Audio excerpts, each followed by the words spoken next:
come in, and she is battling multiple sclerosis in her own way since her husband is living with it. But her smile is irrepressible, and her energy is certainly appreciated here. And she has a special introduction to me. So ladies and gentlemen, please welcome Amy Sisko.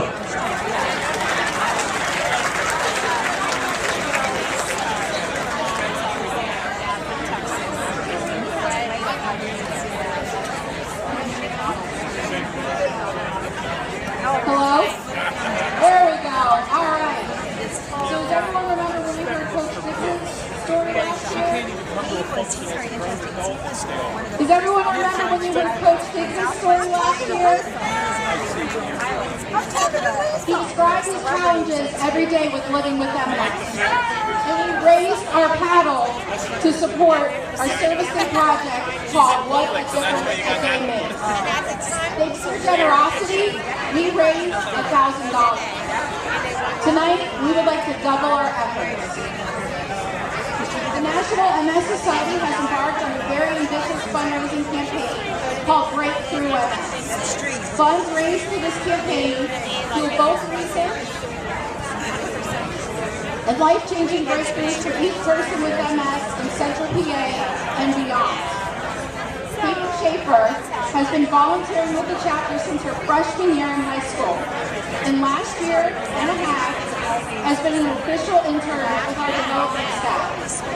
Shortly, she will embark on her college career at nearby Messiah College.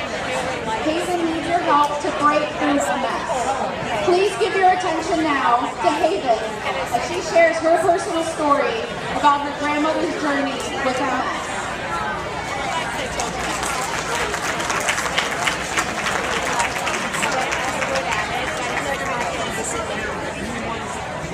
Can you guys hear me? Good? Yeah? Alright, awesome. Okay, so my Nana has multiple sclerosis. I'm just going to kind of go ahead and tell my story about how that, how I've been doing this and how living, with her and having that. So in 2001, she was 56 years old. She was diagnosed with MS. And she was diagnosed, her life and her health kind of completely took a 180. It wasn't the same. Going out anywhere was a hard thing to do. She started to... Ladies and gentlemen, if I could just ask you for a moment, because this is basically our last event of this evening, if I could just get your attention here for Haven. She's telling a very important story leading into an important part of our fundraising effort here. So if I could just get your attention for a moment, we'll only be a couple of more minutes. Thank you so much.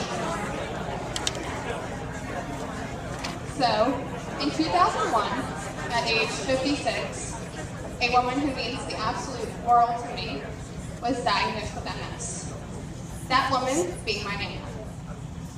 Once she was diagnosed, within a span of about, I would say, 3 years, she quickly kind of went downhill. She went from being able to walk to then having to use a service dog for support when she was walking to then completely wheelchair bound.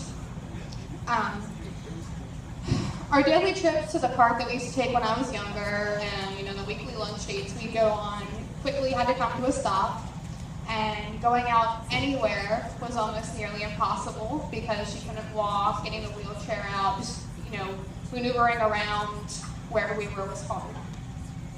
At the time, there wasn't many options out there for medication. She had injections that she was taking, but after a while we found out that those weren't really working. But this year, the MS Society had a really great breakthrough. They found the first disease-modifying medicine for progressive MS, which is called Ocrevus, and that was approved by the FDA. So as great as this, founding was, it wasn't in time to cure my Nana's MS. But if my Nana would have had medicine like that at the time, it would have been a lot different. Would she still be wheelchair bound? I don't know. But would she have the capabilities of using her arm and her legs? Maybe so. And not only was this just a groundbreaking year for research and medicine, but they also had developed the new MS Navigator program. And for the first time in our history, everyone with MS in the country has access to a highly skilled professional who can develop a personalized response program with connections to practical resources and even stuff that includes financial assistance, which we all know is a really big aspect for some people.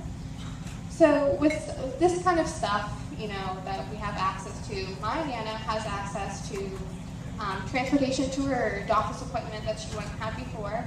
She has access to new technology or something, if something were to happen with her wheelchair or something, if she would need something new, she has access to that through this program. And eventually, we're just going to have to face it, and she's going to need incontinence supplies. And sure, being in a nursing home, they have that, but they're not going to have all of it in the world, so they even provide that. Personally, I was an intern for the past about year and a half, and I have watched, thank you, I have watched the MS Society really positively impact people with MS, their families, you know, their friends, and even people like me, the volunteers and the staff. You know, when you're events like these and you see everyone come together, it's a really great thing, you know. There's a lot that goes into it all, but the ending is worth it. So, with that being said, you know, with the MS Society doing so many amazing things for people with MS and their families, I would ask you guys to raise a paddle on behalf of everyone with MS, their families, their friends, anyone affected by it, and donate $100 to support research breakthroughs and life-changing breakthroughs for people living with MS.